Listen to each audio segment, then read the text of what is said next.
they always talked about serving first and taking care of the client and not making a sale. And that when you're a salesperson, you're not selling something to somebody, you're helping them purchase something that they absolutely need. This is Get Unstuck Podcast, a podcast for entrepreneurs who prioritize their life first, business second. I'm Mutita Panmook, your host, who dedicates my life to designing and building a business that supports lifestyle. We will learn together from entrepreneurs around the world how they overcome their life challenges, their business obstacles, and yet still get unstuck from the hamster wheel of burying themselves into their business. Because time is the number one commodity in the world that you cannot get back once it's gone. So let's shorten the learning curve and see how can we prioritize better. Let's get unstuck. Hi, Get Unstuck Nation. Our guest today is a renowned sales expert with almost 50 years of experience. I mean, at the time that we are recording now, he just told me that almost 50 years of his experience. Oh my God, this is such a long time. In more than 7 diverse industries. So Kelly Shaw has empowered countless of individuals and companies to unleash their true sales potential. And, he also have authors, several influential sales book as well. So, right now he also have the greatest sales ever made book already available on Amazon. Without further ado, please welcome Kelly to Get Unstuck podcast today. Hi, Kelly. How are you doing? Hey, good morning. How are you? Yeah, I'm very well. So, this is like more than my life. Your experience. Since when, what inspired you to start this sales journey, going back to the start? Boy, I wish I could tell you what inspired me. It must have been some random thought because I clearly was not made to be in sales. I had come out of the Marine Corps in the early 70s and was doing construction, and I wanted to do sales. And this was in the old days when, you had to do something which you had to make a resume, print it on paper, and then drop it off at different businesses. And I finally got, after like months of trying to get a job, one lady called me back and she interviewed me, and she told me I was the worst interview she had ever had, and that I didn't belong in sales, and that I should look for another career. And of course, I felt at that time like I was just getting walked off the gangplank of a pirate ship and thrown into the ocean with sharks. But she said, there's something about you. I don't know what it is, but if you really want to make it in sales, and she wrote on a piece of paper, she goes, take this course. If you graduate top of your class, I'll get you a job, an interview with a friend of mine who owns a shoe store. And so I went to that class, and it was the Dale Carnegie sales class and public speaking. Now, at that time, public speaking was the most terrifying thing. I'd rather go to Vietnam than, back in the war days, than go and speak in public. But I went to the class, and I absolutely fell in love with sales, the process, and with public speaking. And so that's where my journey started in 1975. So this March, it'll be 50 years. And I was very fortunate. I had a great mentor who taught me the proper way to sell, how to have fun, how to make people laugh, and by the way, none of this was my normal personality. I was very shy, introverted, and I had to really come out of my shell to attempt to be good at sales. But I got into this habit of wanting to know more all the time. And so over the years, I've studied under some of the best mentors in the world, all the way from Dean Graziosi, Tony Robbins, to you name it. I've been to their classes. And, I remember going to a 6-day Anthony Hopkins sales training class in Florida, probably back in the early 80s, maybe might have been the 90s. And I remember when he said up front, he goes, look, you're gonna over the 6 days to graduate, you have to memorize 64 closes. Like, you have to know them down. He goes, but if you don't do the front part of the sale correctly, none of those closes are going to do you any good. Period. And so I learned to overcome objections in my presentation where I almost never got objections when I was ready to close the deal. And one of the things I learned from some of the old sales trainers is they were all very Christian based, number one. And number two, they always talked about serving first and taking care of the client and not making a sale. And that when you're a salesperson, you're not selling something to somebody, you're helping them purchase something that they absolutely need. So I was very fortunate, had great mentors. I've studied under some of the best. I'm still studying. I'm going through a couple of sales training courses as we speak because there are some other people out there that are pretty doggone good. I sometimes don't think they're quite as good as me, but they all have great value. And so, I know that I don't know everything, so I'm still learning. And so after 50 years, I still absolutely love sales and love talking about it. That's why I'm so glad you invited me on your podcast today, because I could talk about sales forever. Oh my gosh, I'm so appreciate you. I couldn't stop myself asking this. From then to now, are things change in closing sales? So if you listen to a lot of the people that are out there today, they're going to tell you it's all new today. It's a different consumer. It's a different this. It's a different that. Have some things changed? Yes.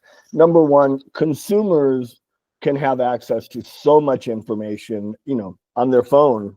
But in all reality, I would say 85, 90% of sales is still the same. It's asking the questions, caring about your client, making sure you have the right product or service, you're with the right company. And if it is, then it's your job to make it easy for them to purchase. I'll tell you an analogy, and this is what has not changed. We've all heard the analogy, you can lead a horse to water, but you can't. Do you know the end of that? I have never heard that before. I'm sorry. There's an old saying, and a lot of your podcast, attendees will probably know it, but it's called, you can lead a horse to water, but you can't make him drink. That's, when I'm doing a seminar in the United States and I'm in front of 4,000 or 5,000 people, and I say that, I never have to finish it. They all know it, right? So the issue is, a trainer told me years ago, you don't take a horse that's not thirsty to a watering hole and try to make it drink. What Right. you do is you get on the back of the horse, you ride it around the racetrack until it's frothing at the mouth, a little bit of spittle on the corner of the mouth. You know the horse is thirsty. Now, when you take it to the watering hole, you can't hold them back. They're going to drag you to the watering hole and drink. And as salespeople, that's our job. Our job is to get our clients frothing at the mouth, so excited about our product or service that they're going to buy it. The question is, are they going to buy it from us? Do they trust us? Do they like us? Are they connected with us? And are we going to make it easy for them to purchase? And are we going to make it fun for them to purchase? Because, I did a lot of training in the car business for a long time. And I used to tell people, it takes 3 hours to sell a car. You can do your investigation and build rapport and spend a half an hour up front, and 2.5 hours grinding to get a deal, making a low profit margin and having a client who's not extremely happy with the whole process. Or you can spend 1.5 hours to 2 hours up front, building the rapport, demonstrating the car properly, doing all the things on the front end of the sale. So when you get to the closing booth, it's easy, they pay more money, they're happier. And I did a study twice in 2 different businesses. I had everybody write down, and I had my office managers do research. Who were the clients that gave us 5-star reviews? And it was always the people that paid the most money. This is really important to understand, because they're giving you 5-star reviews, but the people that ground on you and got the absolute cheapest deals never gave good reviews. They were never happy with the service. They weren't happy with the product. They weren't happy with the dealership or the clothing store. And through that, you were able to teach sales reps, look, when you sell value, when you really get to know the client and they can paint a picture in their mind of them enjoying the benefits of your product or service, they'll pay you more money. And they're going to be happy to do it because they understand the value. None of that has changed over the years. 50 years, that is still the same. I learned to sell what my client needs in a shoe store. Let me give you an example. My first mentor, he explained to me that people, two things. Number one, you can only have one emotion at a time as a human being. One emotion. It can either be dread, fear, or it could be happy, fun. And so he was able to make people laugh because when they're happy, it's easier for them to make a sale. Now, a lot of women would come in and they say, "Oh, I want this shoe in a size 7." And you look at their feet and you're going, "Oh, honey, you are not a size 7. You're a size 8.5 or 9." But they believe they're a size 7.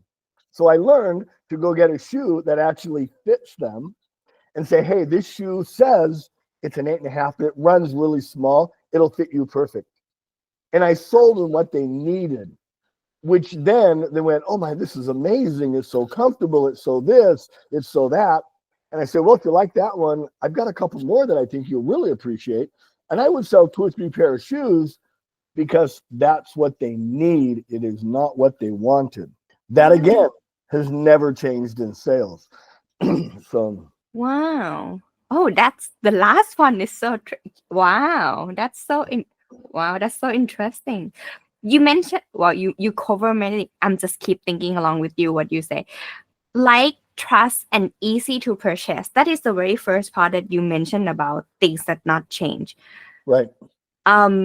So on the perspective of a salesperson or business owner even that need to sell something, how can we make things easier for the buyers to like us, trust us, or even make it easy for buyer to purchase? Well, one, you gotta. I've always had a question-based sales approach. Ah, That, by the way, also has not changed. There are some people out there today that say this neuro-linguistic blah blah blah sales approach is new. It's like, oh, BS. It is not new. I've been doing it for 45 to 50 freaking years. The thing is too many companies over the years have tried to redo the sales. They come up with a script that's for a certain type of clientele, and they're beat their salespeople, their sales staff, into learning one. And believe me, it works. It just doesn't work great. But if you really care about the client, if your number one object as a salesperson should be to find out if what you are selling is right for the client. Okay. Believe me, if it's not, honestly, you should just let them know. And I'll give you a prime example of this. I had a guy come in to see me when I was selling financial products, and I built up a huge amount of business in a very short period of time. And he came into me and as I'm in it, and understand when I would do seminars. So I would be in front of 20, 30, 40, 50 people doing a seminar. And my whole idea of the seminar was to turn half the people on, turn the other half off. I didn't want a bunch of brain damage. I didn't want to try to sell everybody. That's a ridiculous concept. But this guy came in to see me. And after about 20 minutes, I just said to him, "Hey, listen, man, I really think you're cool dude. I think I could work with you, but I don't think I'm the right guy for what you need. I think you need," and I gave him like 3 alternatives, and I sent him down the road to do business with somebody else. A year later, he called me and asked me if I'd like a referral. And I said, sure. Over the next couple of years, he sent me 3 different people, all of which had close to $500,000 or $1 million that wanted to invest. Because I did the right thing and didn't try to sell him. And I gave him some ideas on where to go to get a better fit financial advisor. Too many business owners, too many people aren't willing to really dig deep and realize maybe this isn't right for them and steer them in the right direction.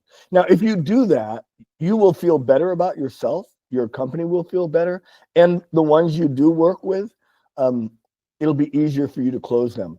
An example, one of the stories I tell in my book, The Greatest Sale Ever Made, is, by the way, a #1 bestseller right now on Amazon, like in 3 categories. So I tell the story of a gal named Doris who came into my office and she had about $1.2 million in assets. And, I interviewed her and I knew I could help her, and she wanted income and she wanted to protect her money. And I did a really good job. This was like 65 years old. I didn't want to like push and be pushy. I didn't make it super easy for her to buy. I just gave her a good presentation and let her go down the road and did a little bit of follow-up and didn't hear from her. Like for 5 years. She came back 5 years later and she said, Kelly, I need help. I've lost almost $700,000. I'm down to $500,000. I need your help to get it back. And I told her the truth, which I can't help you get it back. I don't know anybody can do that unless we're lucky, but I can keep what you've got so you don't lose any more. I didn't close her. I didn't want to be pushy. She left. Didn't hear from her again for 5 years. This is 10 years from the day I met her now. She's now about 77 years old. And she had a bunch of telephone stock from the divestiture of Ma Bell. They called it Ma Bell. So it was AT&T, all those telephone stocks. And when I first met her, those stocks had never, ever lost money, which was true. They hadn't up until that time. Well, 10 years later, not only did the stocks lose a huge amount of value, she was taking out too much money. And she came to see me again to see if I knew an attorney who could do a reverse mortgage because she had no money left. She went through $1.2 million and it's all gone. And she couldn't afford to stay in her house. So she had to do a reverse mortgage just so she could stay in her house. Now, a lot of people would say, yeah, the other sales rep that she bought something from did a horrible job. He did, but it's not his fault this happened. It's my fault for letting her go because I knew as a 65-year-old lady, she didn't have the knowledge to know how to protect her money, yet still take income to maintain a lifestyle. And I did. So I always, in my mind, when I'm in a closing situation, if I know it's the right thing for the client, I know I'm the right person, I know I have the right product, I know I have the right service, I'm working with the right companies, and it's the appropriate thing for the client to do, I'm going to push.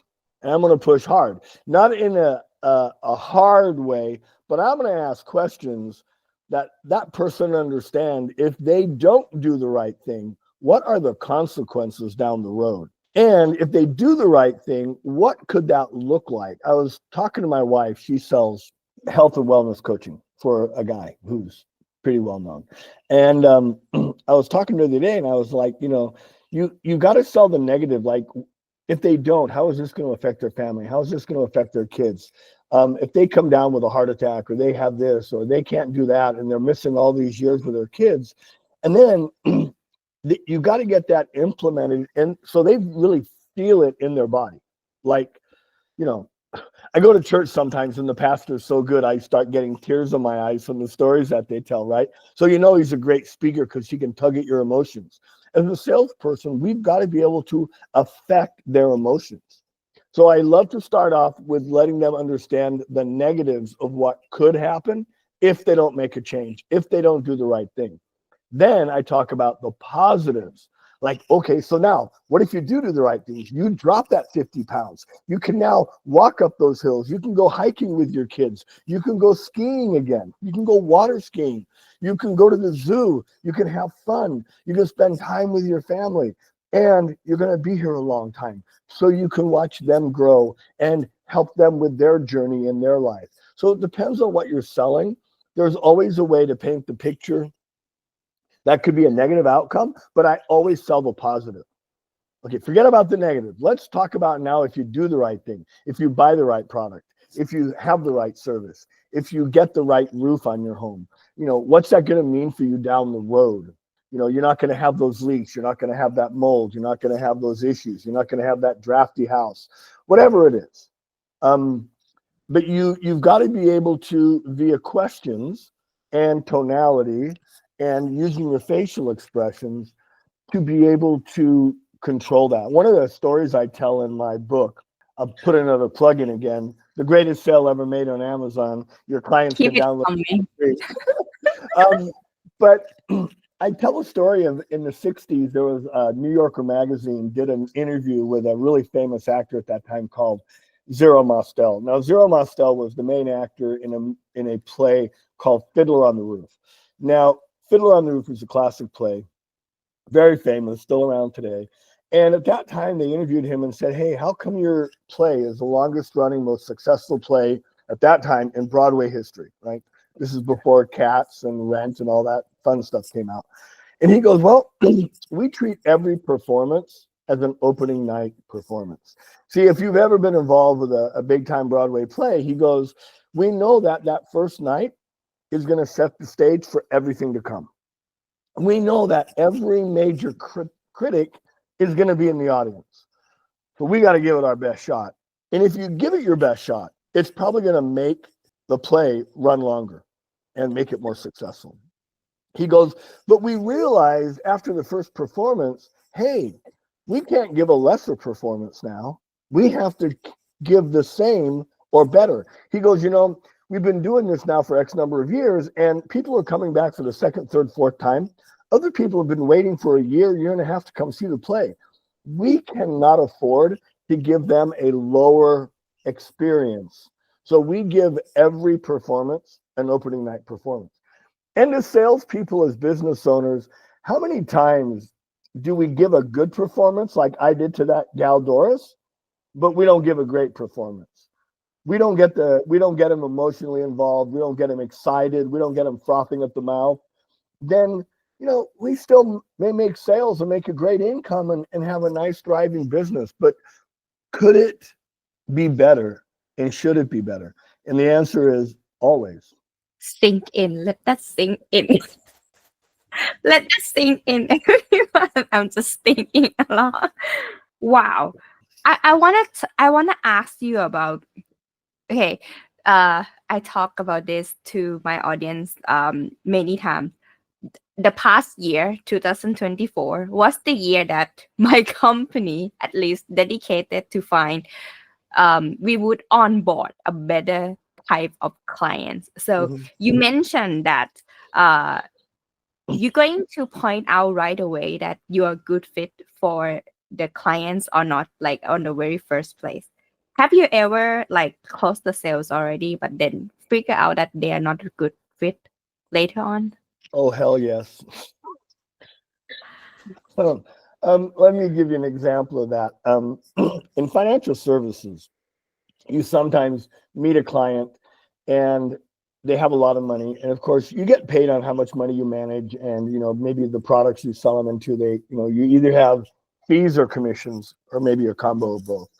And there were a couple of times that I brought a client on board that was just an absolute freaking nightmare. My staff didn't like talking to them. I could handle them because I have a strong personality and I wouldn't let them, but my staff, every time they would call, they didn't even want to answer the phone.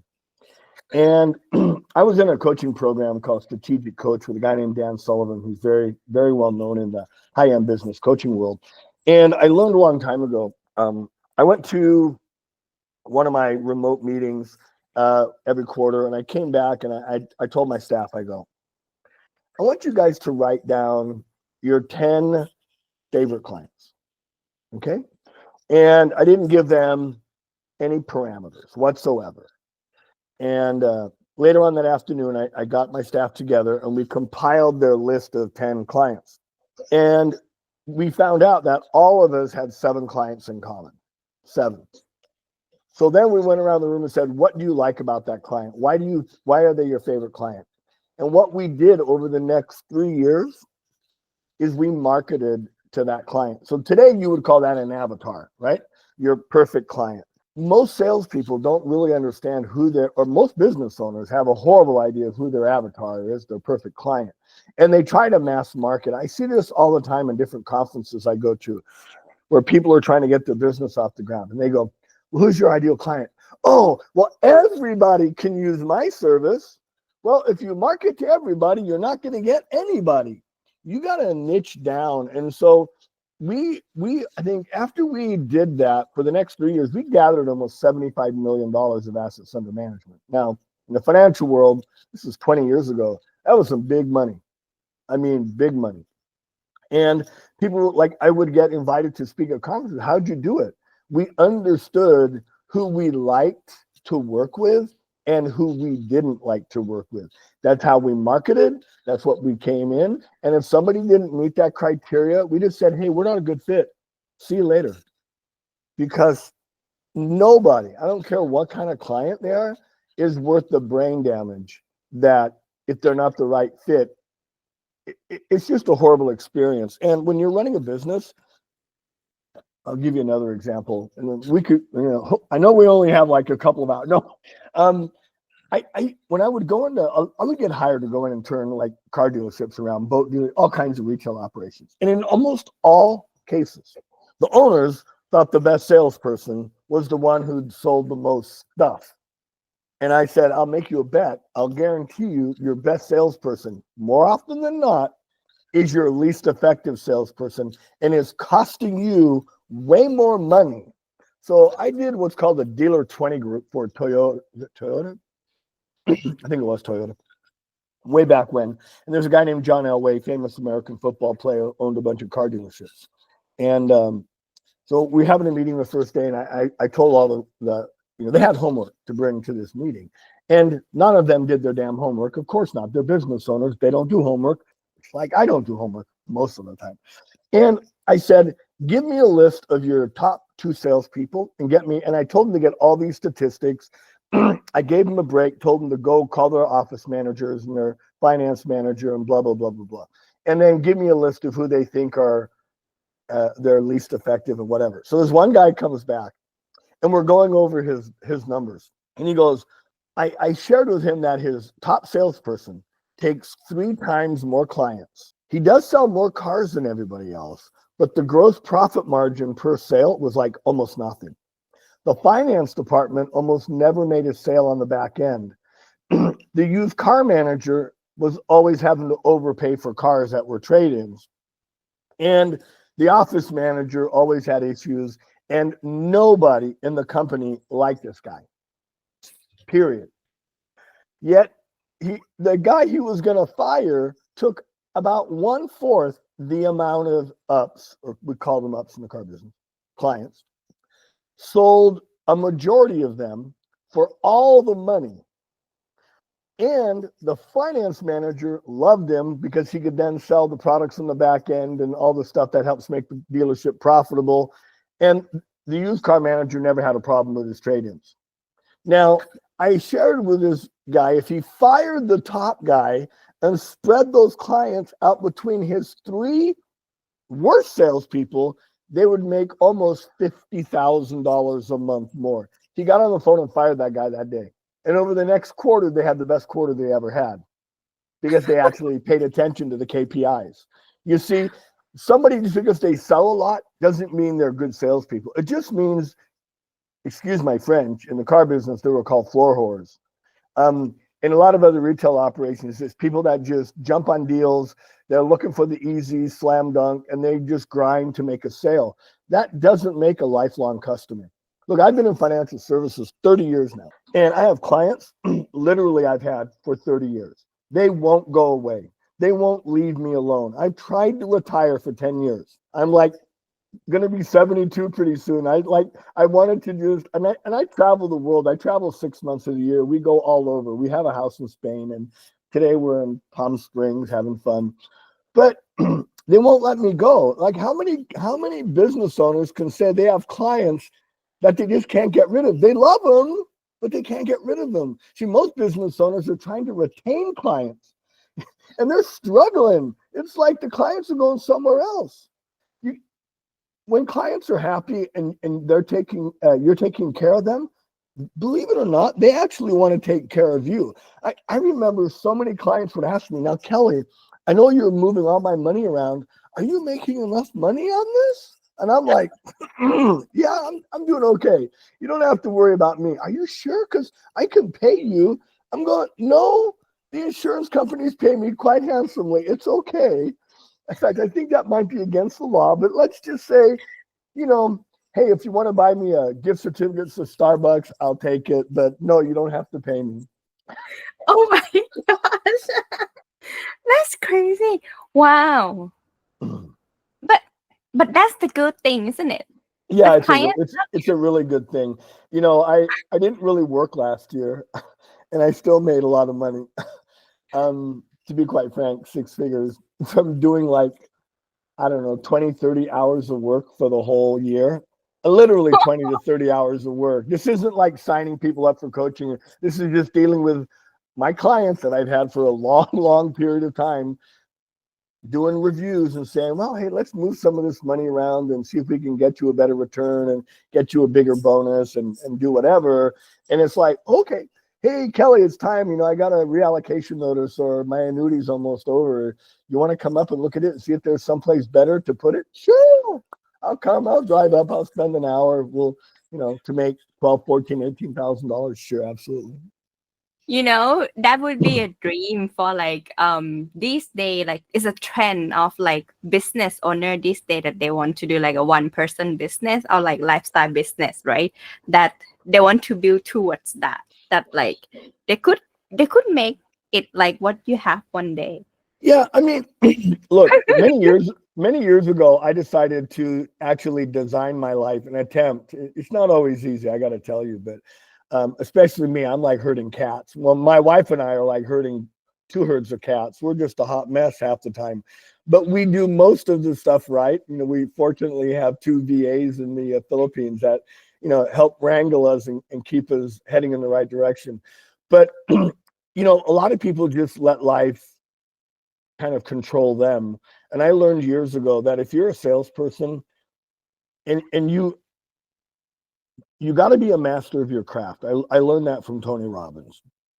And I know Tony, he designed his life to do what he does, which is owns a beautiful resort in Bali, lives in a beautiful house on the beach in freaking Miami. But he's designed his life because he has a mission that is greater than himself, which is to help millions and millions of people improve their lives. We've got to know what our big why is. And then once you can figure that out, you can design your life. And sales, by the way, sales is probably not the only way, but it is the absolute best way where you can do like what my wife and I do. We've been on the road since October 1st. I think we've only been home a week. We've been in Spain. We've been in Portugal. We went to Costa Rica. Now we're in Palm Springs. Next week, we're going to Philadelphia. I'm actually doing a half-day training for Thrivent. And then we're coming back home to Phoenix and we'll be home. It's going to be almost February 1st. We've been gone 5 months. And we're leaving again to go to Spain to a music festival in July. We'll be gone for about a month or month and a half. And we're going to go to Italy. But while we're doing that, we're working on our phones, on our laptops, making money because we're salespeople and we have a freaking mission. We know what that mission is and we strive towards it every single solitary day.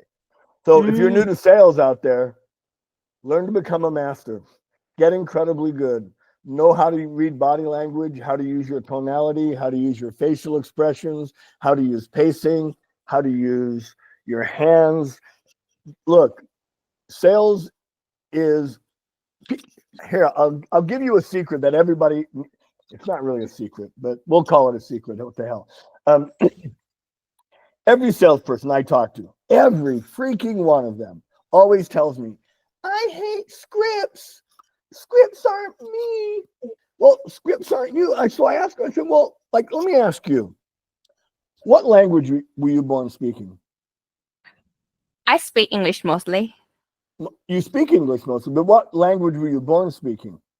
Born speaking or Thai? Yeah. Oh, no, you weren't. When you were born, you didn't speak a word of anything. You didn't even go goo goo gaga. You had to learn Thai. Then you had to learn English. Oh, yeah, right. So right. That's your script, right? Now, you look at any great actor, and then, man, there are so many awesome actors today. We were watching a movie, my wife and I, the other day called Carry On with Jason Bateman. I think it's Jason Bateman. And he plays a really badass bad guy. And yet we've seen him in so many movies where he's freaking funny and hilarious, right? But he had to learn a script. But you see what he does and what other great actors do, whether it's Leonardo DiCaprio or whatever, they internalize that script and then they put themselves into it and it becomes them. Those are called character actors, right? Um, you take all the best actors. They do that.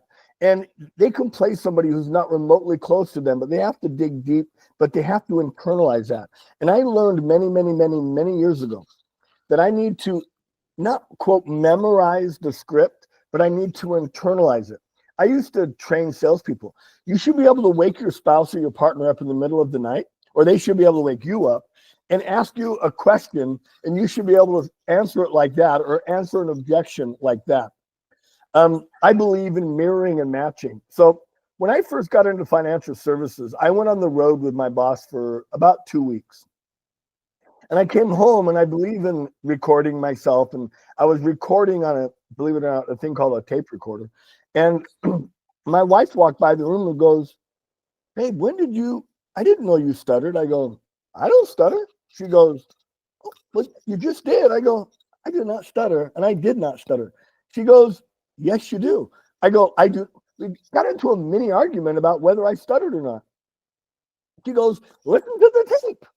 So I listened to the tape and I went, "Oh, well, that's where my mentor, Paul, he stutters at that point of the sale every time when he's getting ready to ask for the sale." So I stuttered.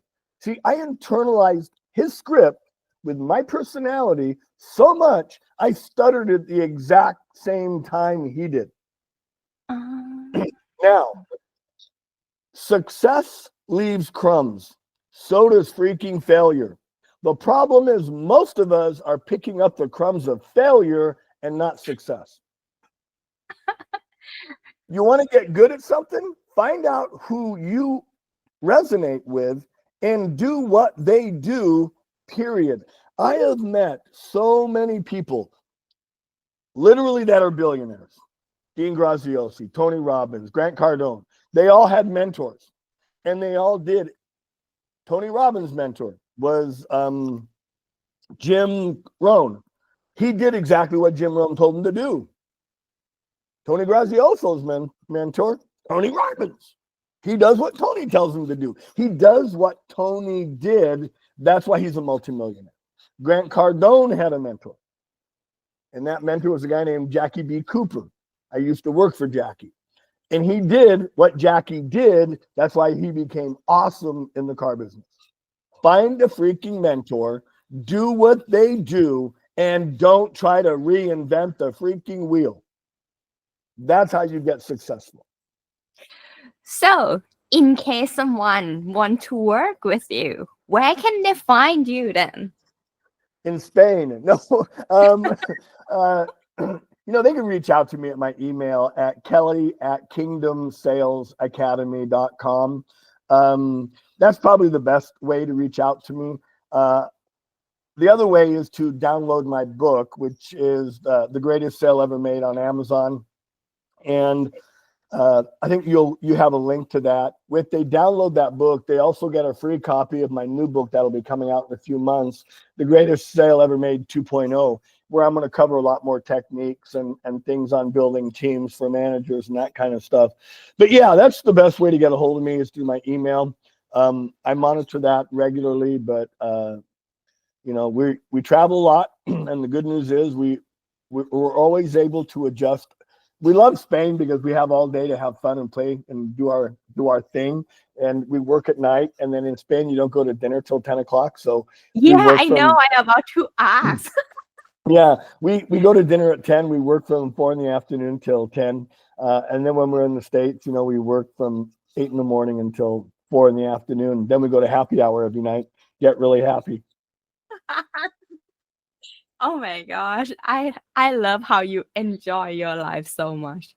So everyone, I will put all the links around here as well as in the description and show notes.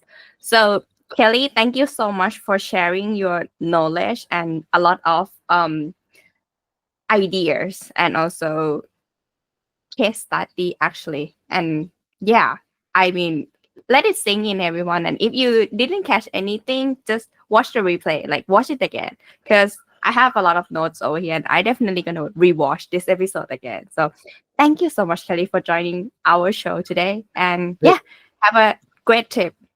Thank you. Enjoyed it. Anytime you want me to come back, I'll be willing and help. I love I love talking sales. I love salespeople. So anything I can do to help, I'm here for you. Thank you.